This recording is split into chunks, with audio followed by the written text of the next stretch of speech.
Greetings and welcome to Diplomatic Communique. My name is Ricardo Josob. In tonight's edition, we are focusing on a country who was one of the first countries to recognize Namibia's independence of the fight for freedom that Namibians were working towards. And tonight we are joined by the ambassador representing Finland, Ambassador Charles Josob, to reflect on that relationship, especially in the light of the passing of the former head of state of that country. A very good evening to you, Ambassador, and thank you so much for making time out to join us this evening. Good evening, Ricardo, and thank you for having me. Well, of course, I would have loved to start on a more excited note in as far as bilateral relations are concerned, but it will be very, very important. I would go completely amiss if I don't mention the name of the late Ahtisaari that really symbolizes in persona the relationship between Finland and Namibia. If you can maybe just take a step back and look at where we started with that relations and the role that he had played. Well, President Martti Ahtisaari, may his soul rest in peace, is a friend of Namibia for a very long time. His engagement can be traced back in the late 60s, early 70s, and through the 80s. His time in Tanzania as an ambassador, his time in the UN, and also as commissioner for the Commission on Namibia, and ultimately as the special advisor or special representative of the Secretary General, leading to the implementation of Resolution 435 and the presence of the United Nations Transitional Assistance Group, UNTAC, in Namibia, which then spearheaded the final stage of the independence of Namibia. It is under his leadership that the UN was able to supervise that process that ultimately led to our independence in 1990. Of course, looking at this as well, and with the advent of his passing, many of the commentators in academia, political commentators, political office bearers, were saying that he was, of course, also one of his embodiment of a diplomat when it comes to negotiations and handling transitions of power change. But more so, he was saying that in as far as diplomacy as a field is concerned, he was individually one of those people that you mentioned in the names of the likes of Kofi Annan and others that were really the epitome of what it means to be a diplomat and to do the work that you're sent out to do. Can you reflect on a little bit on that for us? Well, President Ahtisaari is known as someone that has brought peace on at least 3 different continents, and ultimately received a Nobel Peace Prize for his efforts. War starts when people stop talking, where diplomacy fails, people would say. But as long as people keep on talking, and as long as people see options other than war, that's a good thing. And as diplomats, we seek that path. And I think in President Martti Ahtisaari's career, his aim was always to seek solutions for situations that seemed intractable. Namibia, for 10 years since the adoption of Resolution 435, has seemed as if we never going to see the day of our independence. The Balkans, a very difficult time with all the wars. I think Martti Ahtisaari came in there and he was able to do quite a number of things, and today we can see peace in that region. So certainly diplomacy has served him very well. He remained somebody that is able to bring people together and solve these intractable conflicts. If we look at it, and I think obviously that's where the conversation is steering us a little bit. Of course, we'll go a bit detail in the bilateral relationship with Finland, but I really also want to tap on your experience as a diplomat here, looking at where the world is going right now, and a lot of I think even in the introduction of the 9th session of the head of mission conference, the Minister of Foreign Affairs, or basically Mirko, said that we are moving too much into unilateralism, and we're losing that multilateralism aspect in our diplomacy. How do you see global diplomacy, particularly when we are coming from a time where 20, 30 years ago, there were the likes of the Ahtisaaris, the Kofi Annans, the Theoben Kurilaps, etc., that would really go out there and, like you said, work for peace in other countries and sort of have that ethos around maintaining global world peace through multilateralism, and we're seeing that breaking down right now. Can you reflect a little bit on that and what could be the challenge and that this transition and diplomacy, for lack of a better word, is going through? Let me just make this comment. People would always say that the UN is toothless, or the AU is toothless, or SADC is toothless.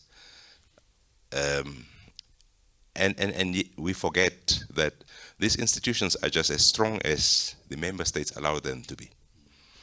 The UN can act in ways that the member states say they must act. They are not powers unto themselves. They are a reflection of what the member states want. Now, over time, we have seen certain national interests creep in more in the work of these institutions, that the powerful countries mainly were able to use these institutions, particularly I'm now talking about the UN mainly, to advance in many cases their own interests, and even to take up the mandates that were given to these institutions. Coalition of the willing, for instance, is a concept that comes to mind, where everybody else says no. A powerful country can decide that yes, we are going this direction, and then through that, the multilateralism that we were building, that brought about consensus, that has waned to some extent, and which then eventually make the institution less effective. AU again also, we see in instances where we are not able to act as a collective, where that action is needed. We've got our own situations in West Africa that we are dealing with, and sometimes, despite the fact that the ethos of multilateralism is the UN, or the United Nations Security Council, has got the ultimate responsibility for peace in the world. We've said that, look, if it's in a region, maybe that regional body must have that prerogative. But that has also been eroded to some extent. Shaky, looking at the situation with ECOWAS and the coups that took place in those countries, of course, trying to band together and form their own thing. Yes. Is it a cause for concern? Well, it's always better for those in the neighborhood to deal with some conflicts, because initially we were saying that sovereignty is an important thing, therefore non-interference was preached. But then we have realized over time that non-interference is not going to solve and serve a region or a continent. Therefore, those that are nearby must speak up immediately when something is happening and deal with the actual problem. ECOWAS has been able to deal with certain problems. SADC has been able to deal with certain problems. And ultimately, as I said, the UN has got that responsibility. Where these regional institutions are not able to deal with it, they come in to deal with that kind of conflict. If you just joined us, you're watching Diplomatic Communique. Of course, tonight we're joined by Ambassador Charles Josob, representing Finland, as we're reflecting a little bit on the extraordinary life of Martti Ahtisaari. But when we come back after the break, we'll discuss economic diplomacy and, of course, the relations with Finland. Stay with us.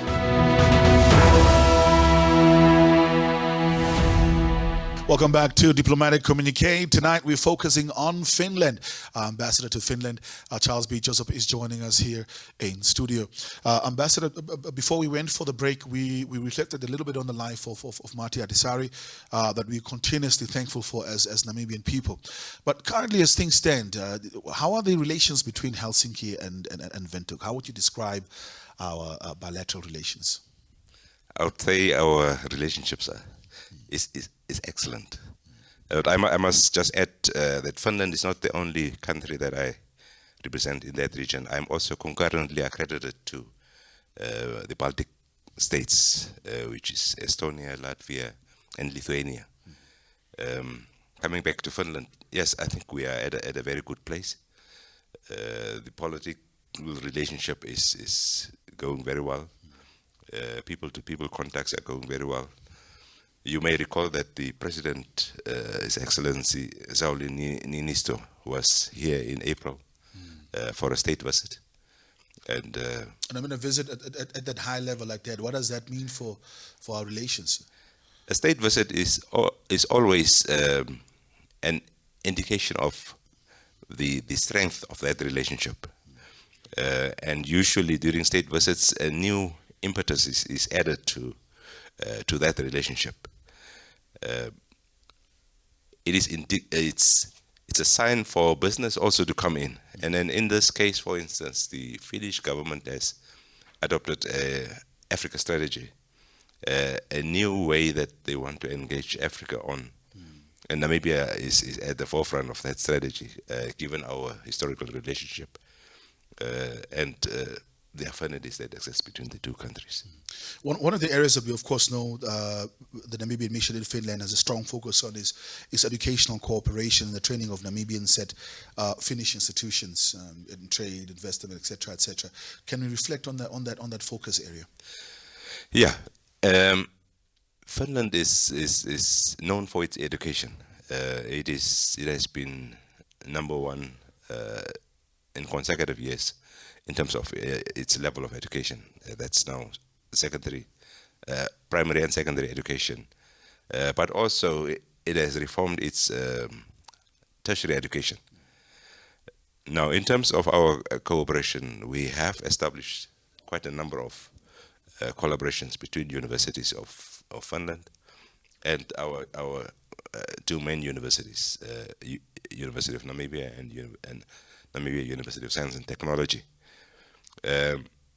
We've got cooperation agreements between these universities in terms of which students can be exchanged or lecturers can be exchanged or students can come and do internships, sometimes 6 months training courses, the site that can then be accredited on the Finnish side. So there are agreements that these universities have entered into. Both the vice chancellors of NUST and UNAM regularly go to Finland to renew these relationships, and we also have staff members that have been able to go to in both directions to take this relationship forward. We have had a group of Namibian students that were taken to do a master's course, for instance, a tailor-made master's course at one of the universities in Finland, with a view to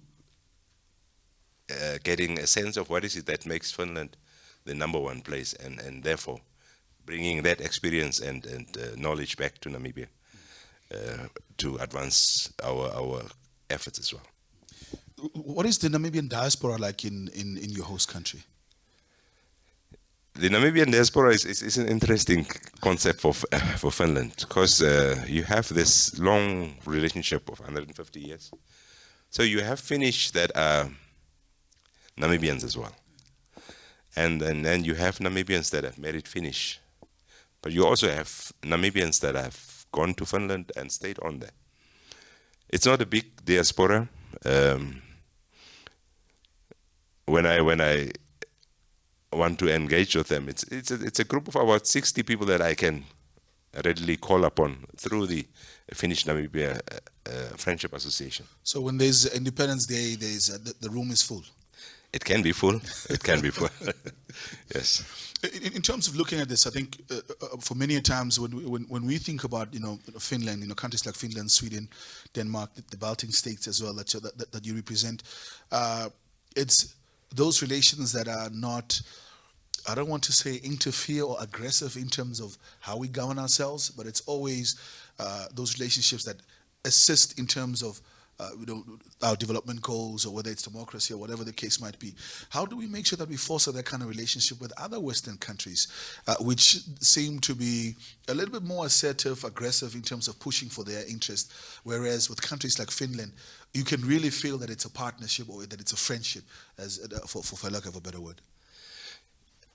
I think we are in a good position as Namibia because our constitution, first and foremost, allowed us to be at the forefront of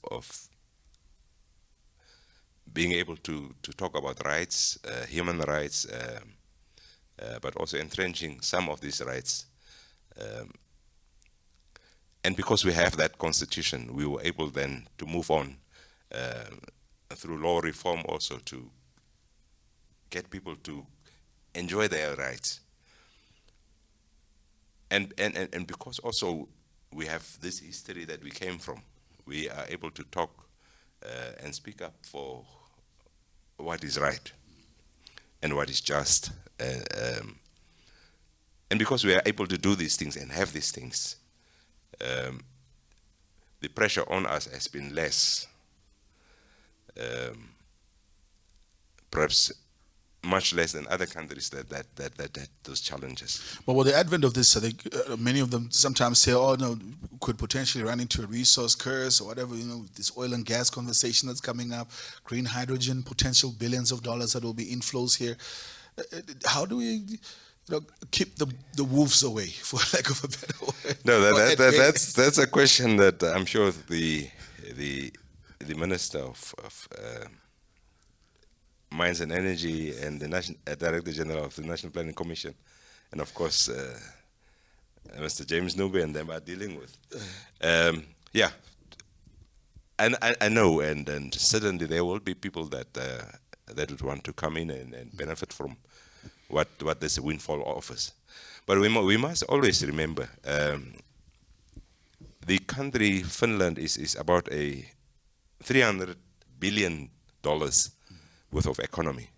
It's a small country in terms of land size. But a strong economy. A very strong economy, 5.5 million people. And then also in that same region we have got Estonia and Latvia, also small nations, but about $40 billion worth of economies.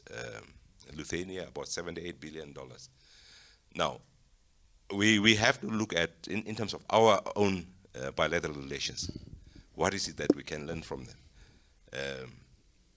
You have raised the issue about whether people want to benefit from our resources. But for us, they also have got technology. They've got these advanced technologies that we can benefit from. With green hydrogen, there are a lot of experiences that we can benefit from. On lithium production, there is the whole sector of battery making that we can also learn from. They are already established. They've set up ecosystems in some parts of their country, in terms of which these different things that we have can be transformed into advanced goods. Have there been interest, particularly with these new industries that are coming up in the country? Has there been interest shown from the side of the countries that you represent, or even the Baltic states or Finland, in as far as green hydrogen and this renewable energy drive that we are on as a country?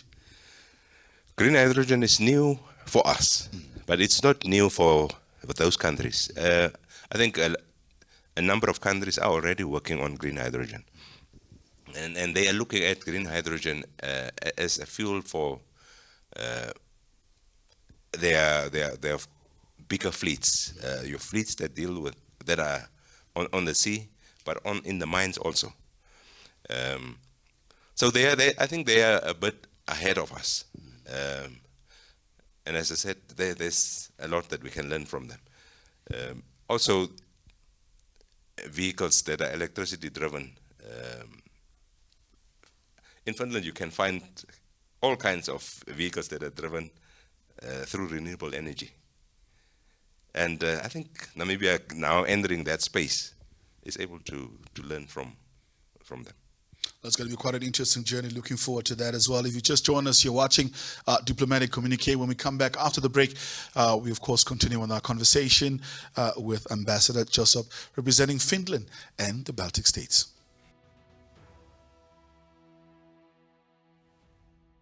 Welcome back to Diplomatic Communique. We are on focus on the land of the late Martti Ahtisaari, Finland, joined by our ambassador to Finland, Charles B. Josob. Looking at this, of course, a bit earlier on, we're talking about, taking a look at some of the economic opportunities in the conversation. A bit earlier on, reflected also on the life of the late former president. But just moving away a little bit from Finland, can we reflect a bit on the other Baltic states that you represent, Lithuania, Estonia, etc., and how our relations are with them? Yes, we, as I said, we are also concurrently accredited to Estonia, Latvia, and Lithuania. These are new countries in terms of the relationship. So you have very little interaction, if I can call it that. Even with Finland, we've got trade about 35 million US dollars, which is very little. With the other three countries, it's even less. But what we see happening is that tourism is picking up.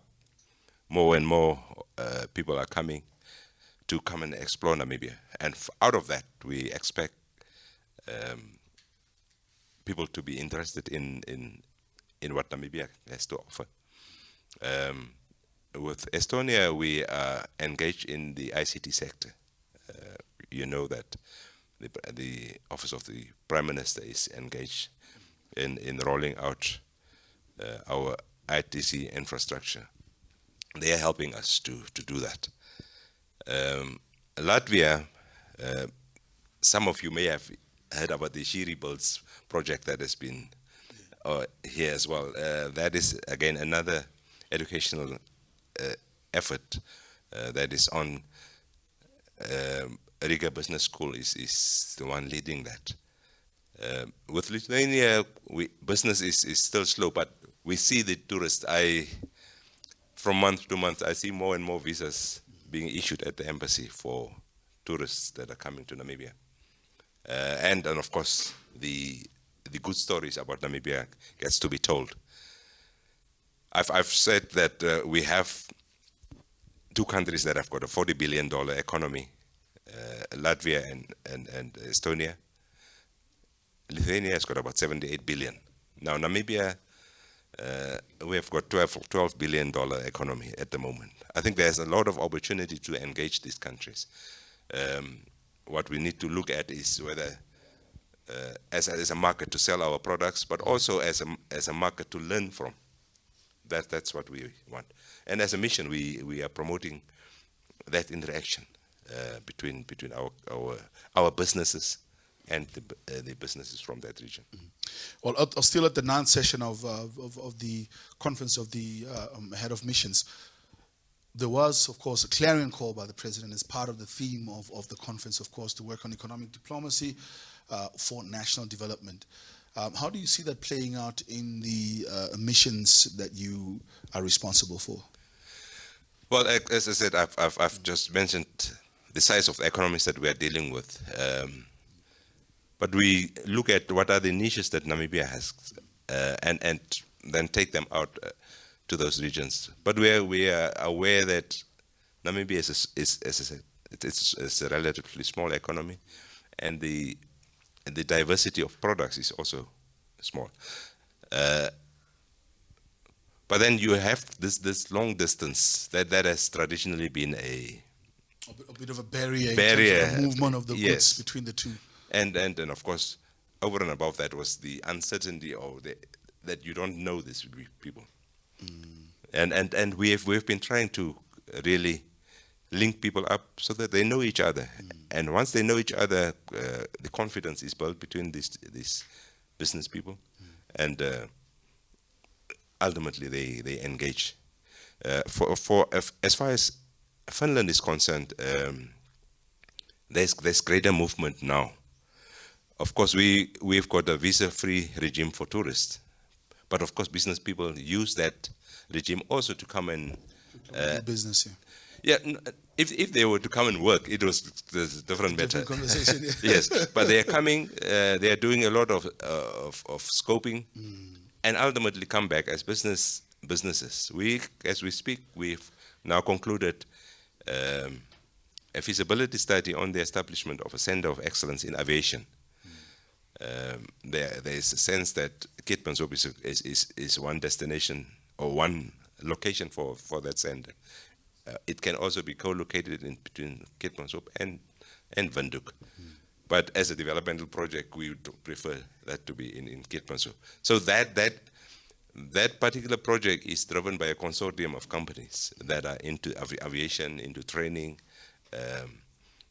particularly. But on the back of those, we still see people that are interested in mining. The Finnish Geological Survey is engaged. Fund is engaged. Fund Partnership is engaged. Those are all institutions that now facilitate the engagement of Finnish business people in Namibia. Now, we want to see that the reverse also happening with major Namibian businesses also engaged in that. There are individuals that have already come to Finland to explore the possibilities. Of course, you know, with business, these things remain confidential until the deal is signed. There's a ribbon that gets cut here. Indeed, Makes indeed. sense. For the other three Baltic countries, it's still a matter of creating that awareness, creating that interest,